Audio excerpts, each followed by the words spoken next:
Question number 10 important है, exam में आ सकता है। तो देखो, आईज निकालने की प्रैक्टिस कर लेना। Draw labour sketch of the human I. Eyes कैसे भी आने दो, पर नेमिंग इंपॉर्टेंट है ना। पुपिल्स का पार्ट किधर है, पुपिल्स का पार्ट किधर है ना। इरिस का पार्ट किधर है, कॉर्निया का पार्ट किधर है, उसके बाद क्रिस्टलाइन लेंस का पार्ट किधर है, सिलेलरी मसल्स का पार्ट किधर है, रेटिना का पार्ट किधर है, ऑप्टिक नर्व्स का पार्ट किधर है ना। इतने पार्ट्स आपको इंपॉर्टेंट है।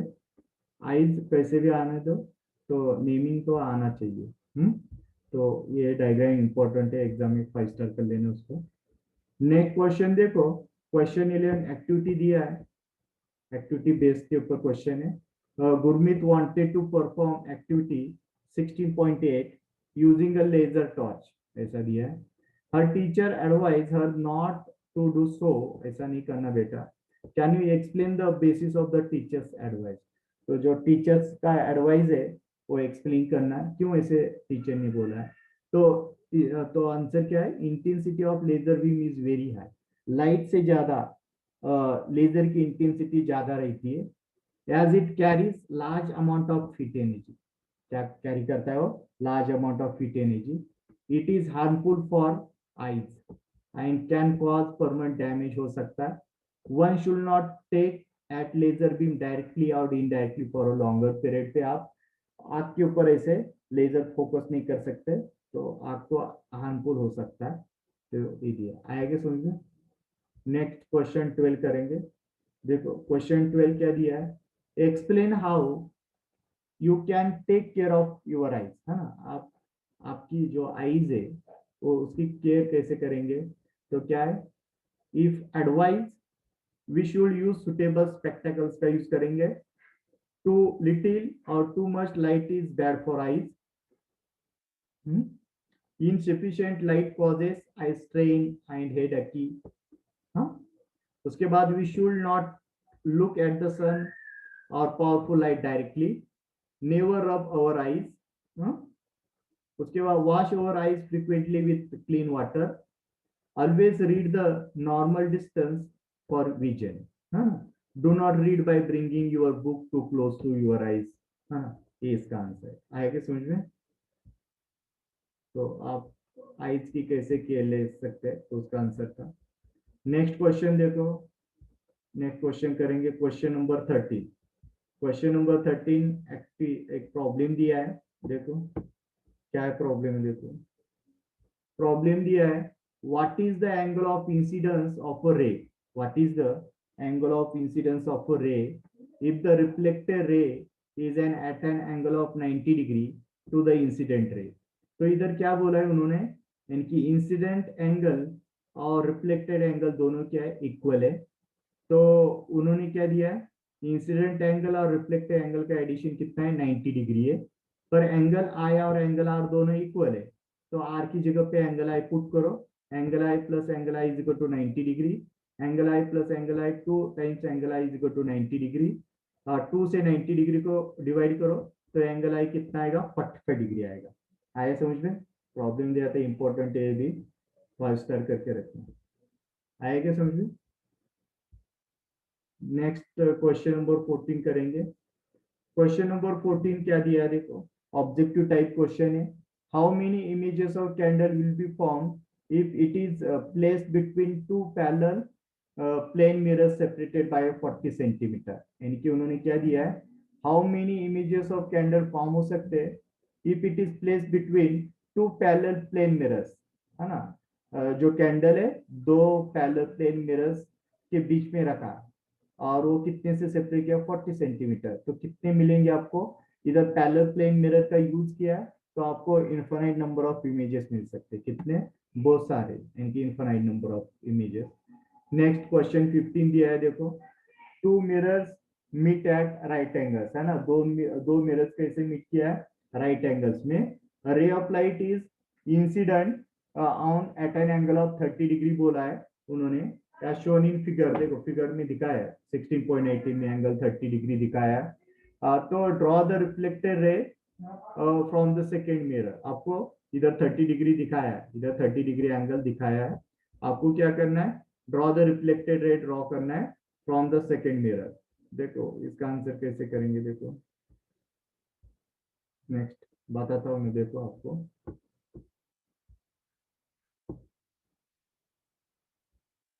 तो कैसे ड्रॉ करना है, तो क्वेश्चन 15 का आंसर आपको रिफ्लेक्टेड रे ड्रॉ करना है। तो एंगल है कि इंसिडेंस एंगल दिया है आपको 30 डिग्री। तो देखो ये एंगल आपको ऐसा 30 डिग्री एंगल दिया है आपको 30 डिग्री। तो आप उधर से क्या करेगा, यानी कि नॉर्मल डैश से दिखाया, तो 30 डिग्री इंसिडेंट एंगल है, तो वो रे रिफ्लेक्ट होगा और दूसरे मिरर पे जाएगा, रिफ्लेक्ट होके वो दूसरे मिरर पे जाएगा। यानी कि पहले एंगल, पहले नॉर्मल के साथ वो 30 डिग्री बनाएगा। हाँ 30 डिग्री बनाएगा। तो उसके बाद दूसरे मिरर को जब वो रिफ्लेक्ट होके जाएगा, तो उधर नॉर्मल के साथ वो 60 डिग्री एंगल बनाएगा, उसको इंसिडेंट एंगल बोलेंगे। फिर वो 60 डिग्री से ही फिर से रिफ्लेक्टेड होगा, यानी कि 30 डिग्री का था, जब दूसरे मिरर पे जाएगा वो 60 डिग्री एंगल बनाएगा। आया क्या समझ में? हेलो, नेक्स्ट क्वेश्चन करेंगे, देखो नेक्स्ट क्वेश्चन नंबर 16 देखो। बोजो stands eight A, A just on the side of a plane mirror as shown in figure. Can he see himself in the mirror? हाँ, also can he see the image of object situated at PQR? तो इसका answer क्या रहेगा? बोजो, जो बोजो है, can not see his own image, वो खुद का इमेज नहीं देख सकता। क्यों? Because he is not standing in front of the mirror. क्यों नहीं देख सकता? क्योंकि वो मिरर के सामने खड़ा नहीं है। However he is able to see objects, पर वो पी एंड क्यू को देख सकता है। हाँ, because the rays coming from P and Q gate reflected by mirror. क्योंकि वो जो पी एंड क्यू से जो रेज जा रहे वो रिफ्लेक्ट हो रहे, और उसके बाद रिच टू हिज आईज, फिर बोजो के आईज में जा रहे। The ray from object R does not reflect, जो आर से रे जा रहा है वो रिफ्लेक्ट नहीं हो रहा है एंड रिचेस बोजो, इसलिए वो ऑब्जेक्ट आर नहीं देख पाएगा। देखो वो खुद का इमेज नहीं देख पाएगा, सिर्फ वो पी एंड क्यू को ऑब्जेक्ट को देख पाएगा, आर ऑब्जेक्ट को देख नहीं पाएगा, क्योंकि रेज रिफ्लेक्ट नहीं हो रहा है। तो उसके लिए नीचे डायग्राम दिखाया है, यानी कि ए से जो रेज जा रहा है वो डायरेक्टली ए डैश, यानी वो खुद का इमेज देख नहीं सकता क्योंकि मिरर के सामने खड़ा नहीं है, पर पी आर क्यू का ऑब्जेक्ट देख सकता है, क्योंकि पी आर क्यू के रेस रिफ्लेक्ट हो रहे और बोजो के आंख में जा रहे, है ना। पी आर क्यू के रेस क्या हो रहे, ऐसा रिफ्लेक्ट हो रहे, पी एंड क्यू के रेस, पी एंड क्यू के रेस रिफ्लेक्ट हो रहे और बोजो के आंख में जा रहे हो रेस, इसलिए वो देख सकता है पी एंड क्यू ऑब्जेक्ट। पर आर ऑब्जेक्ट का जो रिफ्लेक्टेड रेज है वो रेस रिफ्लेक्टेड नहीं हो रहा है और बोजो के आंख में भी नहीं जा रहा है, तो आर ऑब्जेक्ट को वो नहीं देख सकता। आया समझ में? उसके बाद देखो नेक्स्ट क्वेश्चन करेंगे। नेक्स्ट क्वेश्चन 70 नंबर का क्वेश्चन करते हैं। देखो क्वेश्चन नंबर 17 पहली का दिया और बोजो का दिया है। Find out the position of the image, find out the position of the image of an object situated at A के इधर, पॉइंट ए के इधर एक ऑब्जेक्ट है, पॉइंट ए के इधर क्या है, एक ऑब्जेक्ट है, स्टार क्रॉस करके दिखा है। Image of an object situated at A in the plane mirror, ऐसा दिया है फिगर, प्लेन मिरर दिया है, नीचे एक प्लेन मिरर दिया है। कैन पहली, तो देखो क्या दिया, find out the position of the image of an object situated at A, इनके एक इधर जो ऑब्जेक्ट उसका इमेज किधर मिलेगा। तो उसका आंसर देखो क्या है, एक इधर जो ऑब्जेक्ट है उसका जो इमेज मिलेगा वो किधर मिलेगा, the image of the object at position A will be form behind the mirror, इनकी मिरर के पीछे मिलेगा। किधर मिलेगा? मिरर के पीछे। किधर मिलेगा? मिरर के पीछे मिलेगा, है ना। ए डैश दिखाई देखो मिरर के पीछे मिल रहा है। It will be at the same distance away from the mirror as the object is, इनकी ए का ऑब्जेक्ट जिधर है, देखो जो ए का, एक इधर जो ऑब्जेक्ट रखा हुआ है, एक इधर जो ऑब्जेक्ट है ना, एक इधर जो ऑब्जेक्ट रखा है उसका जो इमेज है, एक इधर जो ऑब्जेक्ट रखा है उसका इमेज है ना, वो किधर मिलेगा, यानी कि मिरर, जो प्लेन मिरर है, प्लेन मिरर के पीछे यानी कि ए डैश के इधर मिलेगा। जितना ए ऑब्जेक्ट का डिस्टेंस है मिरर से, उतना ही ए डैश इमेज का ही मिरर से उतना ही डिस्टेंस रहेगा। आएगा समझ में। उसके बाद देखो सेकेंड क्वेश्चन क्या दिया है, कैन पहेली बी एट बी, कैन पहेली, देखो क्या दिया है, can Paheli at B see this image, है ए ऑब्जेक्ट से जो इमेज मिल रहा है ए डैश, वो पहेली बी की इधर खड़ी है, वो देख सकती है क्या, ऐसा क्वेश्चन पूछा है। उसके बाद सी क्वेश्चन दिया है, कैन बोजो एट सी दिस बोजो ए डैश की इधर जो इमेज मिल रहा है देख सकता है क्या।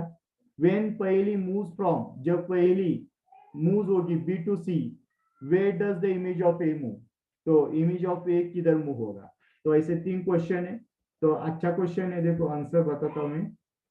ये तीनों क्वेश्चन अच्छे एग्जाम में आ सकते हैं। देखो जो पहली वो इमेज देख सकती है ना, यस पहली at B can see the object because reflected ray from A, है ना, जो ए से रेज रिच होगा, ए से जो रेज रिच होगा, ए से जो रेज रिच होगा, है ना, ए से जो रेज रिच होगा, वो क्या होगा पहले देख सकती बी की इधर, है ना। आएगा समझ में।